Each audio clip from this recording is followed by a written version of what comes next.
플릭스 기차를 타고 하이델베르크에서 베를린에 왔습니다. 플릭스 기차는 처음 타보았는데 다행히 연착은 없었지만 와이파이도 없고 발판도 없고 딱 의자만 있었습니다. 독일 기차가 워낙 비싸고 연착이 많아서 플릭스 기차도 이용해 볼 만합니다. 베를린역에 도착하니 대도시의 활력이 확 느껴졌습니다. 옛 도시들이 예쁘긴 하지만 좀 답답한 느낌을 주는 것도 있는 것 같습니다. 베를린역을 나오면 현대식 건물들이 늘어서 있습니다. 2차 대전 때 철저하게 파괴되고 냉전 시기에 동베를린은 소련식으로 바뀌었고 통일 이후 베를린의 모습은 또 많이 변했습니다. 베를린에 도착한 날이 10월 29일 토요일이었는데요. 슈플의 강에 떠있는 유람선마다 입추에 여지없이 관광객들이 꽉꽉 들어차 있었습니다. 정말 많은 유람선이 오갔습니다. 베를린역에서 국회의사당 건물을 지나 브란덴부르크 문으로 가는 길입니다.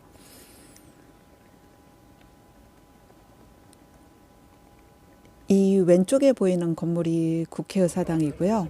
이 숲길이 티어가르텐입니다.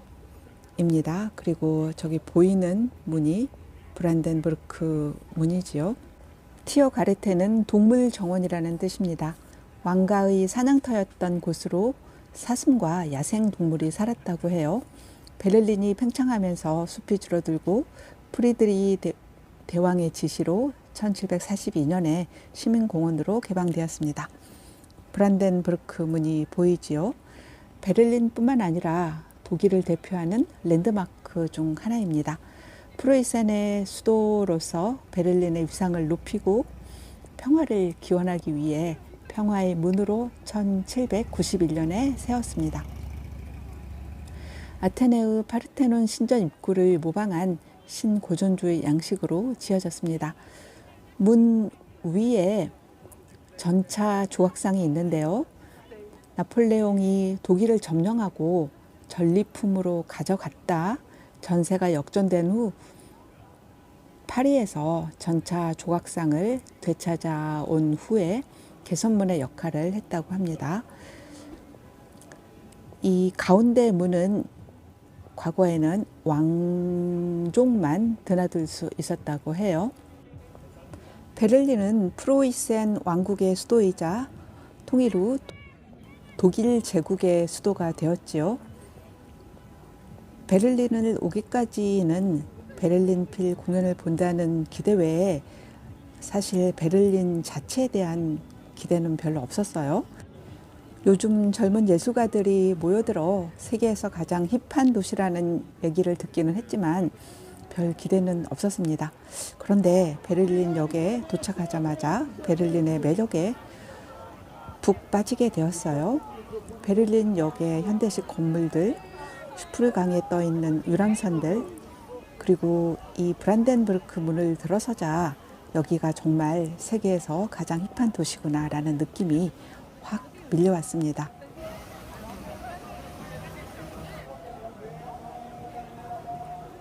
브란덴부르크 문을 통과해서 광장으로 들어섰습니다. 광장은 온갖 이슈가 터져나오는 용광로 같았습니다. 세계 각국에서 온 관광객들과 시위하는 사람들, 공연하는 사람들이 뒤죽박죽 섞여서 베를린만의 에너지를 뿜어내고 있었습니다. 이 광장에 들어선 순간 베를린에서 아무것도 하지 않고 이 광장과 거리만 돌아다녀도 좋겠다라는 생각을 했습니다.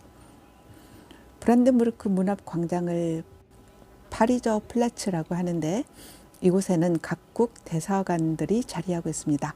러시아 대사관 앞에는 경찰차가 주둔하고 있었습니다. 그리고 유명 인사들이 묵었다는 호텔 아들론이 있습니다. 저기 연두색, 하늘색 지붕이 보이는 오른쪽에 보이는 커다란 건물이 아들론 호텔입니다. 이 아들론 호텔은 건립할 당시 독일 제국의 황제 빌헬름 2세의 전폭적인 지원을 받아 1907년에 문을 열었습니다. 독일은 물론 유럽에서 럭셔리 호텔로 이름을 날렸는데 2차 대전 때 심각하게 파괴되고 동독 지역에 속하게 됩니다. 남은 건물은 기숙사 등 다른 용도로 사용되었는데 동독 정부는 1984년에 이 호텔을 완전히 철거해버립니다. 그리고 독일 통일 후 럭셔리 호텔 전문 업체가 아들론 호텔을 다시 지었고 베를린을 방문하는 유명 인사들이 즐겨 찾는 호텔로 명성을 이어가고 있습니다. 마이클 잭슨이 아들을 안고 떨어뜨릴 것 같은 장면을 보여주었던 호텔이 아들론 호텔이라고 하네요. 검색해보니 일반 룸이 1박에 50만 원쯤 합니다.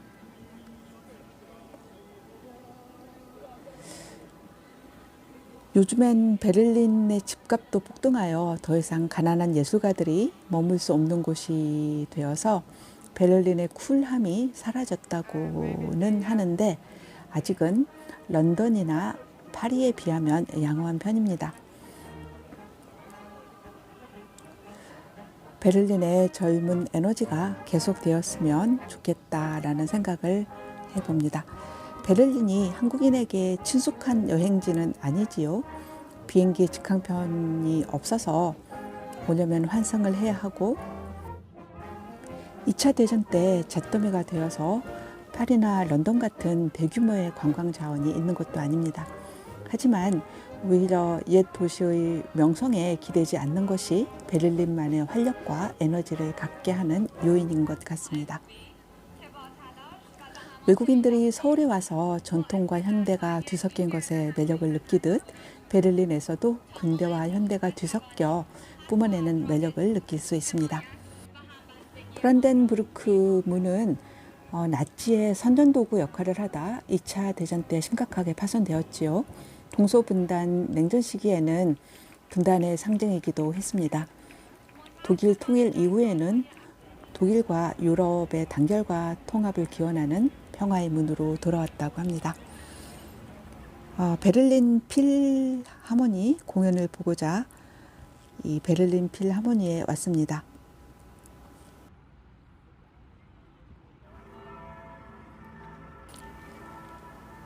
이 오각형처럼 보이는 건물이 메인 오케스트라 홀이고요. 옆에 왕관처럼 보이는 건물은 참보홀입니다.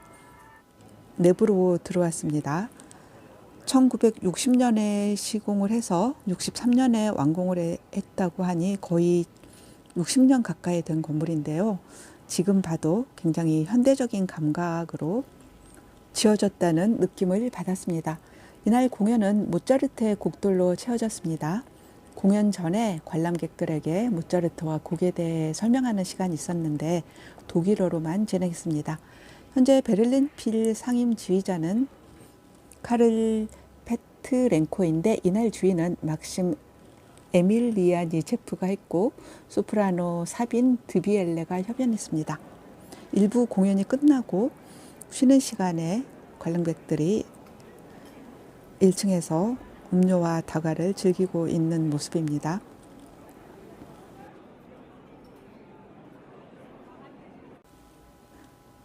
이제 2부 공연까지 다 끝났어요. 아무리 박수를 열심히 쳐도 앵콜 연주는 없었습니다. 이 베를린 필은 무대가 한가운데 있지요. 그래서 모든 객석에서 무대를 조망할 수 있게 설계되었습니다. 이 모습이 마치 경사면에 계단식으로 조성한 포도밭과 비슷하다고 해서 빈야르드식 홀이라고 불리지요. 이 방식은 이후 콘서트홀 건립에 큰 영향을 끼칩니다. 지휘자가 춤을 추듯 지휘하는 장면이 참 인상적이었고요. 베를린 필이 좀 무겁다는 이미지를 가지고 있었는데 지휘자나 단원들이 무척 젊었고 연주도 아주 활기찼습니다. 사전 설명회를 하는 모습이고요. 내부 전경이지요. 베를린 필 티켓 가격이 내한 공연할 때처럼 비싸지 않습니다. 가장 비싼 좌석이 100유로 정도 하고 30세 미만은 할인을 받습니다. 기념품점이 있어서 기념품을 살 수 있고요. 브란덴부르크 문의 야경입니다.